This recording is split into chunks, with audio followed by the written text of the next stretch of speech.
जालना शहरात मध्यरात्री एका युवकावर जीवघेणा चाकू हल्ला झाल्याची धक्कादायक घटना समोर आली. या घटनेमुळे दुखीनगर परिसरात काही काळ तणावाचं वातावरण निर्माण झालं होतं. जखमी युवकाचं नाव अशरफ असलम कुरेशी असं आहे.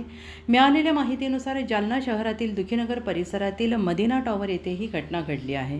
रात्रीच्या सुमारास अज्ञात हल्लेखोरांनी अशरफ कुरेशी या युवकावर अचानक हल्ला चढवला. हल्लेखोरांनी त्याच्या दोन्ही पायावर धारदार शस्त्राने वार केला, तसेच डोक्यावर लाकडी वस्तूने प्रहार केला. या हल्ल्यात तो गंभीर जखमी झालेला आहे. घटनेची माहिती मिळताच कदीम पोलीस ठाण्याचे अधिकारी आणि कर्मचारी तात्काळ घटनास्थळी दाखल झाले आहेत. जखमी युवकाला तातडीनं रुग्णालयात दाखल करण्यात आलं असून त्याच्यावर उपचार सुरू आहेत. या घटनेनंतर दुखीनगर परिसरात काही काळ तणावाचं वातावरण निर्माण झालं होतं. परिस्थिती नियंत्रणात ठेवण्यासाठी पोलिसांनी परिसरात कडक बंदोबस्त तैनात केला आहे. दरम्यान हल्लेखोरांचा शोध घेण्यासाठी पोलिसांकडून तपासाची चक्रे वेगाने फिरत आहेत. काय घटना घडली? दुखीनगर परिसरात अर्शद कुरेशी नावाचा एक मुलगा आहे, 22 वर्ष वय आहे.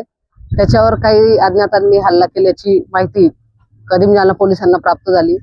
माहिती मिळताच पोलीस पथक तात्काळ घटनास्थळी हजर झाले आणि जखमीला नातेवाईकांच्या मदतीने नवजीवन हॉस्पिटल येथे उपचारकामी दाखल करण्यात आलेले आहे.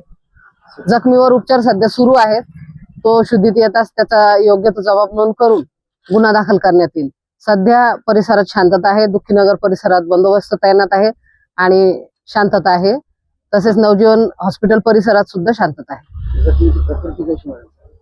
जखमीची प्रकृती सध्या अस्थिर आहे असं डॉक्टरांनी सांगितलेलं आहे. परंतु तो शुद्धीत येताच त्याचा जबाब नोंद करून गुन्हा दाखल करण्यात येईल किंवा त्याच्या भावाचे किंवा घरच्यांचे जबाब नोंदवून आपण संबंधितांवर योग्य ते कलमानुसार गुन्हा दाखल करू. काही आरोपी अटक आहे? अद्याप गुन्हा दाखल नाहीये, त्यामुळे आरोपी अटक नाहीये.